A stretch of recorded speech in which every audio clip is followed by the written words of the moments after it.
Hi all, good evening. നമ്മുടെ ഇന്നത്തെ session എന്ന് പറയുന്നത് ഇന്ന് നടന്ന ലാബ് അസിസ്റ്റന്റ് പരീക്ഷയുടെ എക്സാം അനാലിസിസ് ആണ്. അപ്പം നിങ്ങളുടെ ഓരോരുത്തരുടെ അഭിപ്രായം എക്സാം എങ്ങനെ ഉണ്ടായിരുന്നു എന്നുള്ളത് വീഡിയോയുടെ തൊട്ട് താഴെ ഒന്ന് കമന്റ് ആയിട്ടിടുക. സോ നമുക്ക് ക്വസ്റ്റ്യൻ പേപ്പർ കിട്ടിക്കഴിഞ്ഞപ്പോൾ നമുക്ക് എല്ലാവർക്കും തോന്നിയത് ഫസ്റ്റ് കൊള്ളാമല്ലോ ചോദ്യം, ബിക്കോസ് പല ക്വസ്റ്റ്യൻസും നമ്മൾ PSCയുടെ ക്വസ്റ്റ്യൻ പേപ്പറുകളിൽ കണ്ടതാണ്. ഹിസ്റ്ററി ആണെങ്കിലും ജോഗ്രഫി ആണെങ്കിലും സയൻസിൽ ഒന്നോ രണ്ടോ ചോദ്യങ്ങൾ ഒഴിച്ചിട്ട് ദെൻ ബയോളജി അങ്ങനെ ആ ഫിസിക്സ് കെമിസ്ട്രി ആ ഒരു പാർട്ടില് ചിലതൊക്കെ.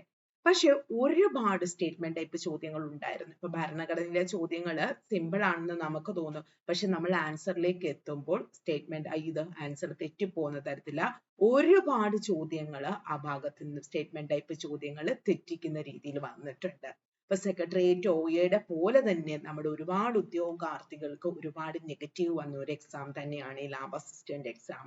പിന്നെ ഇവിടെ ഒരുപാട് അങ്ങ് പ്രസ്താവന ചോദ്യങ്ങൾ വന്നു. പ്രസ്താവന ഒന്ന് ശരി രണ്ട് തെറ്റ്, ഒന്ന് ശരി രണ്ട് തെറ്റ്. പക്ഷെ സംഭവമൊക്കെ നമ്മൾ ഡീപ്പ് ഒന്ന് വായിച്ചു നോക്കുമ്പോൾ ശരിയാണ്. എക്സാമ്പിൾ വിട്ടിട്ട് നിങ്ങൾ വീട്ടിൽ വന്ന് നോക്കുമ്പോഴും നിങ്ങൾക്ക് ആൻസർ കിട്ടുന്നുണ്ട്. പക്ഷെ അവിടുത്തെ ആ ഒരു മാനസികാവസ്ഥയെ പ്രസ്താവന A ശരി, പ്രസ്താവന B തെറ്റ് എന്നൊക്കെ പറയുമ്പോൾ മൊത്തത്തെ നമുക്ക് ഒരു കൺഫ്യൂഷൻ ഉണ്ടാക്കും, നിങ്ങൾ തെറ്റിക്കും. ആ രീതിയിലുള്ള ചോദ്യങ്ങൾ ഒരുപാടുണ്ടായിരുന്നു. അപ്പൊ ഈ സ്റ്റേറ്റ്മെന്റ് ടൈപ്പ് ചോദ്യങ്ങൾ വന്നതുകൊണ്ടുള്ള വേറൊരു പ്രത്യേകത എന്തായിരുന്നു എന്ന് വെച്ച് കഴിഞ്ഞാൽ നമുക്ക് പലവർക്കും സമയം തികയാതെ പോയി. കാരണം ഇത് വായിച്ചെടുക്കണ്ട, ആർട്സ് സ്പോർട്സ് ആ ഭാഗത്തു നിന്നൊക്കെ ചോദ്യങ്ങൾ അങ്ങോട്ട് വായിച്ചെടുക്കുമ്പോഴേക്കും നമുക്ക് ഒരുപാട് ടൈം പോകുന്നുണ്ടായിരുന്നു. അപ്പൊ അത്യാവശ്യം എല്ലാ ഏരിയയും ഒരു കവർ ചെയ്തൊരു ക്വസ്റ്റ്യൻ പേപ്പർ എന്ന് പറയാം. കാരണം ഓൾമോസ്റ്റ് കുറെ പ്രീവിയസ് ക്വസ്റ്റ്യൻസ് ഒരുപാട് വന്നിട്ടുണ്ട്. അറ്റ് സെയിം ടൈം പുതിയ പുതിയ ചോദ്യങ്ങളുണ്ട്, സ്റ്റേറ്റ്മെന്റ് ടൈപ്പ് ചോദ്യങ്ങളുണ്ട്. ഓവറോൾ നമുക്ക് ഡിഫിക്കൽട്ട് എന്ന് പറയാനും പറ്റില്ല, ഈസി എന്നും പറയാൻ പറ്റില്ല, ഒരു മീഡിയം ലെവൽ. ഹിസ്റ്ററി ഒക്കെ വലിയ കുഴപ്പമില്ലാതെ നമുക്ക് പോയി. പിന്നെ കറണ്ട് അഫയേഴ്സ് നോക്കിക്കേ, ഈ അടുത്ത കാലത്ത് നടന്ന കാര്യങ്ങൾ വരെയും ചോദിച്ചിട്ടുണ്ടായിരുന്നു. നമ്മുടെ ഇന്ത്യയുടെ ഓപ്പറേഷനും അതുമായി ബന്ധപ്പെട്ട ക്വസ്റ്റ്യൻസ് ഒക്കെ ഉണ്ട്. സെയിം ടൈം 2023 ഒരു കറണ്ട് അഫയേഴ്സ് അതിനകത്തിലുണ്ട്. 2023 വന്നു, സെയിം ടൈം ഇപ്പൊ ഒരു 2 month മുമ്പുള്ള കറണ്ട് അഫയേഴ്സും വന്നു. അപ്പൊ എല്ലാ ഒരു ഏരിയയും ടച്ച് ചെയ്ത ഒരു ഭാഗമായിരുന്നു കറണ്ട് അഫയേഴ്സും GK എന്നൊക്കെ പറയുന്നത്. പിന്നെ മാത്സ്, ഇംഗ്ലീഷ്, മലയാളം ഒക്കെ നോക്കിക്കഴിഞ്ഞാൽ ആസ് യൂഷ്വൽ നമുക്ക് സാധാരണയായിട്ട് ചോദിക്കുന്ന ചോദ്യങ്ങളൊക്കെയാണ് മലയാളത്തിൽ നിന്നൊക്കെ കണ്ടത്.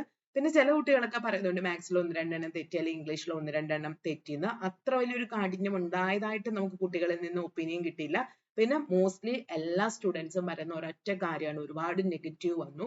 ദെൻ ടൈമിന്റെ ഒരു പ്രശ്നവും ഉണ്ടായിരുന്നു. അപ്പൊ ഇത് അതുകൊണ്ട് കട്ട് ഓഫ് അങ്ങ് വലുതായിട്ടൊരു 98, 97, 90 ആ ഒരു റേഞ്ചിലേക്ക് കയറി പോകില്ലെങ്കിൽ പോലും ഇവിടെ ഒരു പ്രശ്നം നമ്മൾ ഓർക്കുക, ഈ ലാബ് അസിസ്റ്റന്റ് എന്ന് പറയുന്നത് ഒരു ഡിസ്ട്രിക്ട് വൈസ് നോട്ടിഫിക്കേഷൻ ആയത്. ഡിസ്ട്രിക്ട് വൈസ് ആണ് ഇതിന്റെ നിയമനം നടക്കുന്നത്. അപ്പൊ ചില ജില്ലകളിലൊക്കെ നിയമനം ഉണ്ട്, ചിലയിടത്തൊക്കെ നിയമനങ്ങൾ വളരെ കുറവാണ്. അപ്പൊ നമുക്ക് ഓരോ ജില്ലകളിലും കട്ട് ഓഫിൽ വേരിയേഷൻ ഉണ്ടാവും. അതായത് ക്വസ്റ്റ്യൻ അത്ര അങ്ങോട്ട് ഡിഫിക്കൽട്ട് എന്ന് നമുക്ക് ഒരിക്കലും പറയാനും പറ്റില്ല. അതുകൊണ്ട് കട്ട് ഓഫ് താഴേക്ക് ഒരുപാട് പോകില്ല, ഒരു മീഡിയം ലെവലിൽ നിൽക്കുന്ന ക്വസ്റ്റ്യൻസ് തന്നെയാണ്. ഒരുപാട് വൈറ്റമിൻസിന്റെ ചോദ്യങ്ങളും ഒക്കെ അതായത് നമുക്ക് അറിയാവുന്ന ഒരുപാട് ചോദ്യങ്ങൾ, എപ്പോഴും വന്നുകൊണ്ടിരിക്കുന്ന ചോദ്യങ്ങളും ചോദിച്ചു. സെയിം ടൈം റാങ്ക് മേക്കിംഗ് ആയിട്ടുള്ള കുറെ ചോദ്യങ്ങളും ചോദിച്ചു. പിന്നെ നമുക്ക് PSCയുടെ ആൻസർ കീ വരണം, പ്രൊവിഷണൽ വരണം, ഒറിജിനൽ വരണം. ഇതിനൊക്കെ ശേഷം മാത്രമേ നമുക്ക് കട്ട് ഓഫ് നമുക്ക് അനാലിസിസ് നടത്താനായിട്ട് പറ്റുള്ളൂ. ഇപ്പൊ ജസ്റ്റ് ആ ക്വസ്റ്റ്യൻ പേപ്പർ ഓവറോൾ ഒന്ന് കണ്ട് അതിനെ പറ്റി ഒരു ഒപ്പീനിയൻ മാത്രമാണ്. ഇനി നമുക്ക് അടുത്ത ദിവസം തന്നെ ഇതിൽ ഓരോ ക്വസ്റ്റ്യൻസും എടുത്ത് അത്യാവശ്യം പഠിച്ച ഓരോ കുട്ടിക്ക് എത്ര മാർക്ക് ഇന്നെടുത്തുനിന്ന് നമുക്ക് സ്കോർ ചെയ്യാൻ പറ്റും, അങ്ങനെ ഒരു സെഷൻ നമുക്ക് വരും ദിവസങ്ങളിലൊക്കെ ചെയ്യാൻ പറ്റും. അപ്പൊ നിങ്ങൾ അതൊരു എന്താണ് എക്സാം എഴുതിയവര് ഒരിക്കലും അതൊരു നെഗറ്റീവായി എക്സാം എന്നൊന്നും വിചാരിക്കേണ്ട. ഒരുപാട് മക്കൾക്ക് ഒരുപാട് മിസ്റ്റേക്ക് എന്ന് വെച്ചാൽ നമുക്ക് അറിയാവുന്ന കാര്യങ്ങൾ തെറ്റിപ്പോയൊരു എക്സാം തന്നെയാണ്. എന്തായാലും PSCയുടെ ആൻസർ കീ വരുന്നത് വരെ വെയിറ്റ് ചെയ്യാം. അപ്പൊ ഇതുപോലെയൊക്കെയുള്ള അപ്ഡേഷൻസ് നിങ്ങൾക്ക് കിട്ടാനായിട്ട് നമ്മുടെ യൂട്യൂബ് ചാനൽ ചലഞ്ചർ ആപ്പ് ആദ്യമായിട്ട് കാണുന്നവരാണെങ്കിൽ ചാനൽ ഒന്ന് സബ്സ്ക്രൈബ് ചെയ്യുക. അപ്പൊ ഇത് നമുക്ക് ഇനി വരുന്ന 10th ലെവൽ എക്സാമുകൾക്ക് പ്രിപ്പയർ ചെയ്യുന്നവർക്കാണെങ്കിലും അത് ഞാൻ എപ്പോഴും പറയാറുള്ളതാ, മാത്സ്, ഇംഗ്ലീഷ്, മലയാളം ആ ഏരിയ ഫുള്ള് കവർ ചെയ്യണം. അവിടെ നിന്നും ഏത് ക്വസ്റ്റ്യൻ ചോദിച്ചാലും നിങ്ങൾക്ക് മാർക്ക് എഴുതാൻ പറ്റണം. അപ്പൊ അത് ആ ഒരു ഭാഗം 3 കവർ ചെയ്തവർക്ക് അത്യാവശ്യം അവിടുന്ന് മാർക്ക് സ്കോർ ചെയ്യാനൊക്കെ പറ്റിയിട്ടുണ്ട്.